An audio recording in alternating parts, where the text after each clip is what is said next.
নমস্কাৰ ৰূপাছ ৰেচিপিজ অসমীয়া জুতিলৈ পুনৰ এটা নতুন ভিডিঅ'লৈ আপোনালোকক স্বাগতম জনাইছোঁ।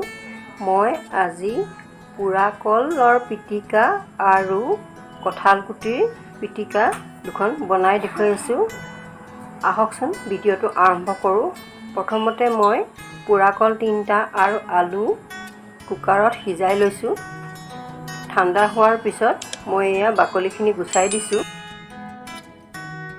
কুটুৰো মই এয়া ভালকৈ বাকলি গুচাই লৈছোঁ।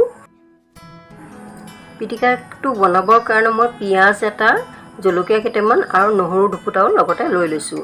প্ৰথমতে মই কেৰাহী এখন গৰম কৰি তাত তেল ডাঙৰ চামুচেৰে 2 চামুচ দি লৈছোঁ। মিঠিগুটি দি দিছোঁ। মিঠিগুটিখিনি ক'লা হোৱালৈকে গৰম কৰিম, কাৰণ মিঠিগুটিখিনি ক'লা হৈ গ'লে টেষ্টটো ধুনীয়া হয়।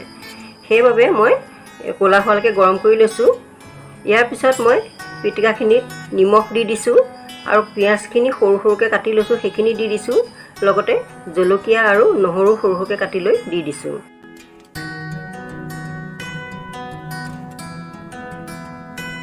এতিয়া পিটিকা কৰি লৈছোঁ। ইয়াৰ পিছতে মই অকণমান গৰম তেলখিনি দি দিম। দেখিছেনে, ভালদৰে মই সানি লৈছোঁ গোটেইখিনি। গৰম তেল দি দিছোঁ মই, মিঠিগুটি দিয়া গৰম তেলখিনি। আকৌ এতিয়া মই ভালদৰে অলপ সানি ল'ম। আৰু লগত ইয়াত অকণমান মই জালুকৰ টেষ্ট হ'বৰ কাৰণে অকণমান জালুকৰ গুড়িও দি দিছোঁ। আকৌ সম্পূৰ্ণ ভালদৰে মই মিহলি কৰি পেলাইছোঁ, তেতিয়াহে টেষ্টটো আহে। এইখিনি আমাৰ পিটিকাখিনি হৈ গ'ল।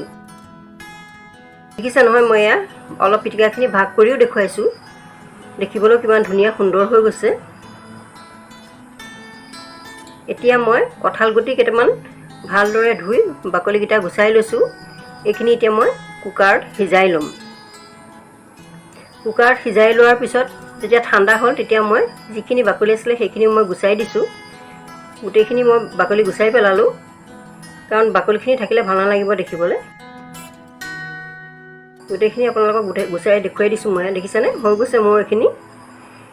এইখিনিৰ কাৰণে, এইখিনি পিটিকা বনাবৰ কাৰণে এটা পিঁয়াজ লৈছোঁ, জলকীয়া লৈছোঁ। পিটিকাখিনি কৰিবৰ সুবিধাৰ বাবে মই কঁঠাল গুটিখিনি ফালি লৈছোঁ।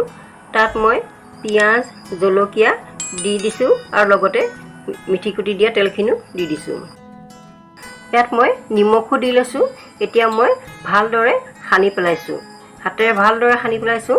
তেতিয়াহে মিহল হ'লেহে টেষ্টটো খাবলৈ ভাল হ'ব। এইখিনি আমাৰ এতিয়া হৈ গৈছে। দেখিছে নহয়, এয়া আমাৰ পিটিকা হৈ গ'ল।